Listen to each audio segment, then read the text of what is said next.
How to deposit money on Lloyds Bank. The first things first, if you do have your mobile phone or your laptop on hand, you'll have to access lloydbank.com's official site for you to go ahead and access this kind of feature, which is a branch locator. Now, this specific feature right here allows you to go ahead and we'll be providing you out the nearest ATM machine in your area possible. So once you already looked or find it out the nearest ATM machine that is going to be in your area, all you have to do is just insert your specific or physical ATM card from the ATM machine, enter your 4-digit PIN, and then choose on deposit cash.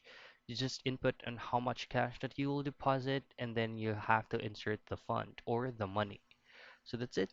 It's how easy and quick and very basic on depositing a money on Lloyds Bank.